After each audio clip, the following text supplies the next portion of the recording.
Hello and welcome! In this lecture we're going to take our grid system that we just built and create a level grid class that will manage our entire game level grid. Okay, so let's build out the level grid. Let's go into our scripts folder and let's create a new C# script. Call this the level grid. And now let's make a game object, level grid. Attach the script, reset the transform and open it. Okay, so here let's begin by making our awake function. So a private void awake. And over here, let's create the grid. So pretty much the exact same thing that we made on the testing script. So let's copy all of this. So we create a new grid system and we tell them to create new debug objects. So let's copy this, go into our level grid and paste it. Then let's also copy the grid debug object prefab, also paste that reference. And finally the grid system. Okay, so we copied everything here, and on the testing script, let's get rid of these logs. So over here, this testing script is pretty much empty now, but let's still keep it in the project just in case we need to run some sort of testing code in the future. Okay, so on the level grid, this is going to be the main script that manages the level grid. Now, one of the things that we're going to use our grid for is, like I mentioned, for getting and setting the units on each grid position. So let's make two functions to do that, a set and a get. So we're going to have a public void, call it setUnit@grid_position. We're going to receive a grid position, and a unit. And then let's also make a get, so a public, we're going to return a unit and call getUnit@grid_position.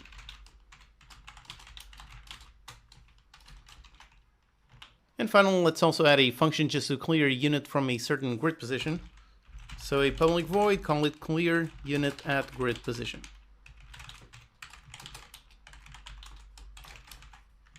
Alright, so completing these functions is going to be your challenge. So your goal is to complete these functions. And to do that, you're going to need to modify the grid object to have a unit field. And in order to play around with that unit field, you're going to make some functions to set and get it. And finally, also go ahead and modify the grid object toString in order to also print the unit. We want to be able to see the units on our debug objects. Alright, so go ahead, pause the video and give that a go. Okay, welcome back. So let's make these functions. First up, the one to set a unit at a grid position. For this one, we need to go into the grid system, and on the grid system, let's get the grid object and the grid object on this grid position. So this returns a grid object. Then with this grid object, we need to set the unit. So that means we need to add a unit field on the grid object. So let's go into the grid object script, and up here, let's define a private for the unit. And we need to expose some fields to get and set this value. So let's make a public void setUnit. Going to receive a unit and we set it.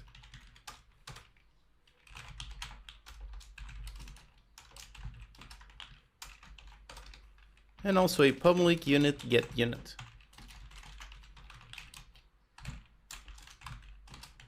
Alright, so now we just need to call this function. So back into the level grid, we get the grid object and grid object setUnit and pass in this unit. Alright, that's the set done. Now for the get, it's very similar. So let's also get the grid object on this grid position and we return the grid object.getUnit. And finally on the clear, well, that's pretty much the same thing as the set, except we set, instead of setting it to a unit, we set it to null. Okay, so that's it. These functions are done. Now for the debug visual, for the toString, let's go into our grid object, into our override toString. We're currently printing out the grid position. Then let's also put a new line. And after that, let's just do a log on the unit. So if there's no unit, just empty space. If there's a unit, it says there's something. Okay, so all of this should be working. All that's left is to test out these functions, call them from somewhere. Since the goal is to set a unit, let's go into the unit script. And over here on the unit script, let's make a start. So a private void start, and on start, let's set the unit on the level grid on this position. So that means that once again, we need a reference to the level grid object. And again, we've got the same issue that we had previously with the unit action system, meaning the unit is inside a prefab, so we can't directly reference it. So just like we did with the unit action system, let's define the singleton pattern in order to set the static instance. We can pretty much copy this exact code. So let's copy it, go into the level grid and paste it. The only thing we need to change is the type, so make it of type level grid. Okay, then the instance, we just need to set it. So on awake, let's do the exact same thing. So on the level grid, let's set the instance to this. And if not, then we throw out our error. Okay, so now we have our singleton. So back into our unit. On our start, let's go into the level grid, access the static instance, and now let's call setUnit at grid position. And we just need to know the grid position for this unit. So that means we need to expose the function on how to convert a world position into a grid position. So we can do that on the level grid, which is the script that has the underlying grid system. And now here, actually, we have another interesting question. So one way would be to have the level grid class expose the entire grid system. That is one approach. However, with that method, you're also exposing all of the internals for how the level grid system works. That's not really ideal in terms of level of abstraction. So let's not expose the internals of this class. Instead, we can pretty much just make some pass-through functions. So let's go down and make another public function. We're going to return a grid position, call it getGridPosition, and receive a vector3 for the world position. And by the way, here's a quick C# tip. You can use equals and then an angled bracket, and then go inside the grid system and call the getGridPosition. If you're not familiar with this syntax, then let's do the exact same thing with a method you're probably familiar with. So instead of the little arrow, then we do this and just return this. So what we have in these two is the exact same thing. So adding the little arrow is a shorthand for opening and closing the brackets. This is what is called a lambda expression. And when you do that, if the function also returns something, then it automatically calls return. So there's no return written explicitly here, but it's still there. So again, this is just a nice shorthand. So for making pretty much pass-through functions like we're doing here. So we got a function that takes a certain parameter and returns a certain thing. And all we want to do is just pass it through the internal grid system. For this kind of case where all you're doing is a pass-through, then this simplified syntax is much simpler. But again, both these are exactly the same thing. So let's get rid of this one. All right, so with that, now we have this function. So we can go back into the unit. We go into the level grid, get the instance. Then we just need to get the grid position. So let's define the grid position for this unit. And we go into the level grid, access the static instance, get the grid position, and pass in this unit's transform.position.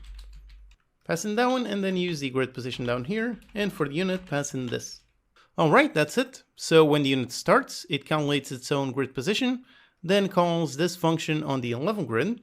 And this function on the level grid gets the grid object from the underlying grid system and simply calls the function to set the unit. And then the grid object stores the unit and also displays it on the toString. Okay, so let's test. Just the final thing we need is just to drag the grid debug object reference over there on the level grid. Okay, now we can test. And yep, there it is indeed working correctly. So right away we can see all of these grid positions. All of them are empty. They've got no unit except for this one has a unit and this one has a unit. All right, awesome. However, right now we have one obvious issue. If I move this unit, then the grid is no longer accurate. We need to keep track as the unit moves, and we need to update the underlying grid. So on the unit script, let's keep track of our current grid position. So up here, let's define a private grid position for the current grid position. Then down here, we just set this one on start, okay? And then on update, we're going to essentially calculate another grid position. So let's copy this code. Let's go onto the ND update and do that. So go into the level grid and calculate the grid position for the current transform.position. And let's define this as another grid position for the new grid position. And then all we need to do is test if the new grid position, if it is different from the current grid position. If so, then that means unit change grid position. Okay, so that's the logic, but right away we also see an error. If we look at it, we can see that the issue is that the operator not equals cannot be automatically applied. And the reason for that is because we made a custom struct, so we need to explicitly add the code to test for that comparison. So let's go into our grid position script. And over here, let's override the comparisons operator. We need to do both the equals and not equals. So how you do that? You do public static bool, use the keyword operator, and then for the symbol, so first let's do the equals, then receive a grid position, call it A, another grid position, call it B. And then we just do our comparison. So in this case, we're going to return if a.x equals the b.x and the a.z equals the b.z. Okay, that's what we need to test for comparison. And now let's also implement the not equals. So again, public static bool, use the operator, in this case, the not equals. And it's pretty much the same thing.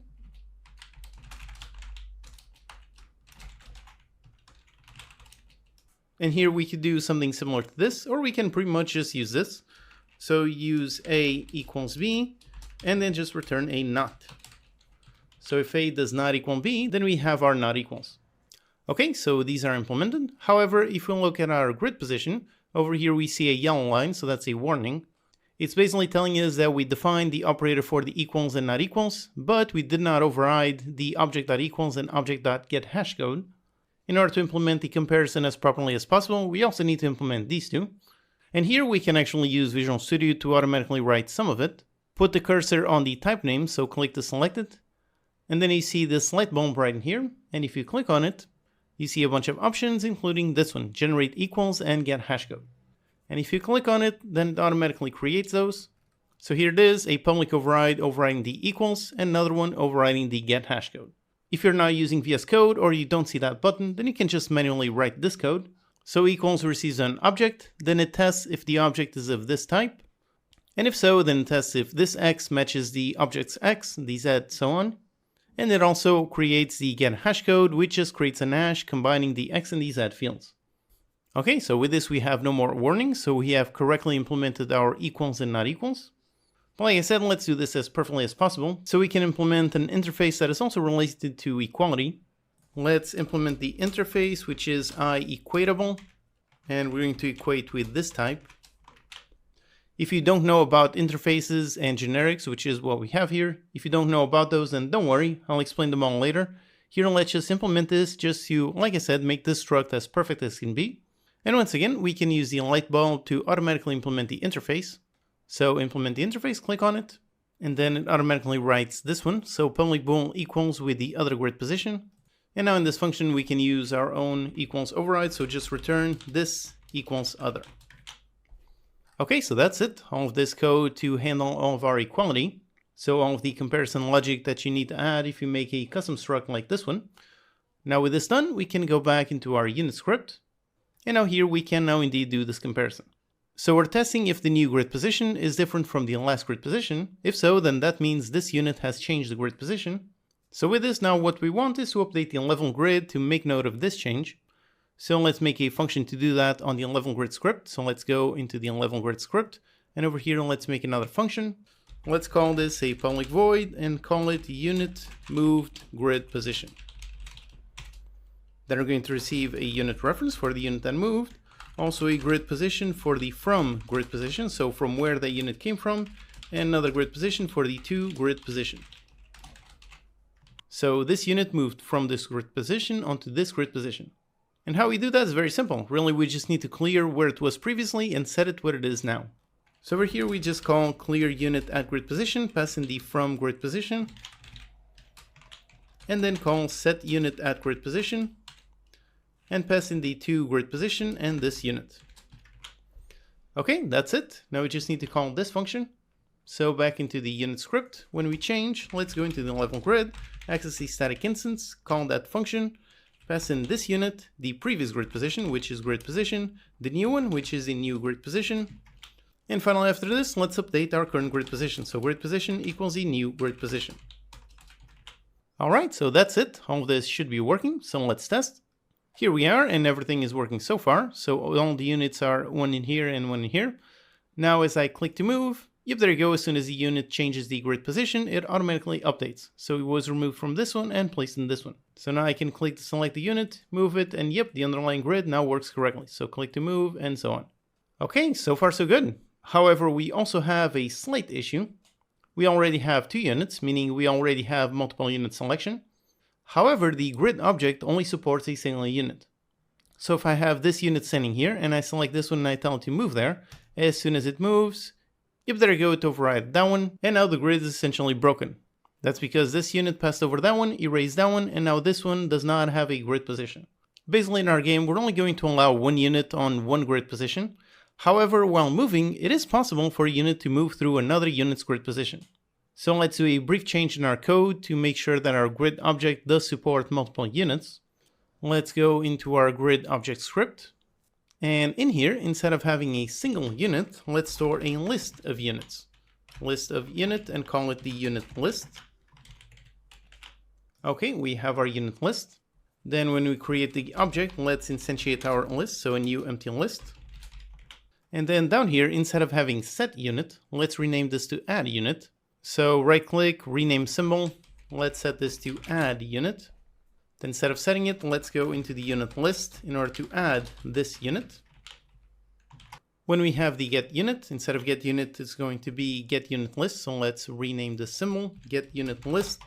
Let's change this type to a list of unit, and we return the unit list. And finally, since this is a list, we also need one to remove a unit.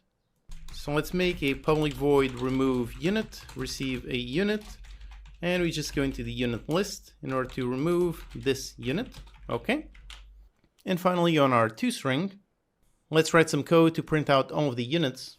So we just need to cycle through the list. So for each unit in the unit list, for each of those, let's add to a string. So let's make over here a string for the unit string, start off as empty. Then for each unit, unit string plus equals, let's print the unit and then also a new line.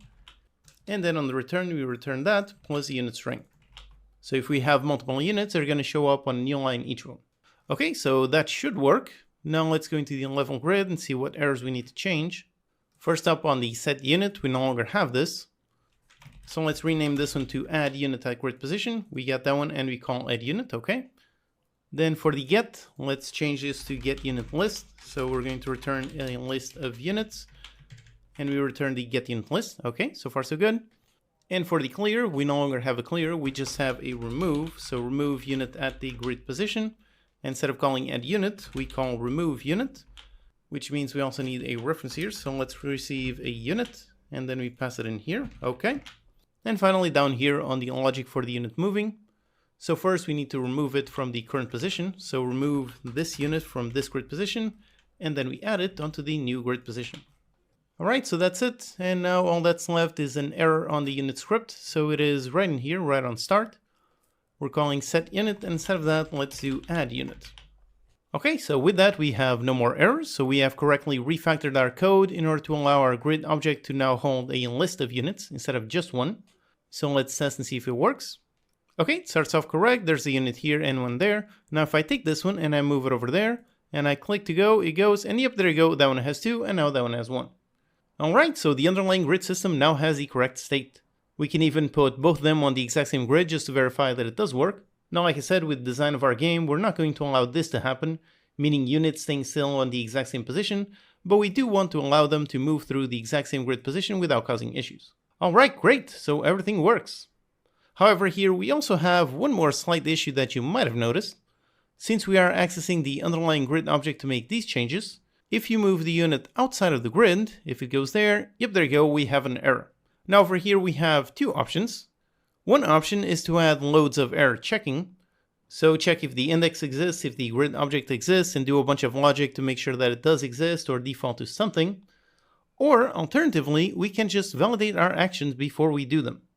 In our case, right now we're moving the unit directly to the exact mouse position, but that's just for testing. Later on, we're going to implement some proper movement logic, so the unit will only be able to move to certain grid positions and not literally anywhere where the player clicks. So in our case, for the game that we're trying to make, we're going to handle the problem with going outside the grid. We're going to handle that just by validating the inputs rather than with extensive error checking. We're going to see in a bit how we're going to handle that when we start diving deeper into a proper final move action. Okay, so here we created a level grid class to handle our level grid, and we also added some logic to keep track of which unit is on what grid position and update the grid as the unit moves. Now the next issue with our game is we currently cannot move the camera, so let's handle that in the next lecture.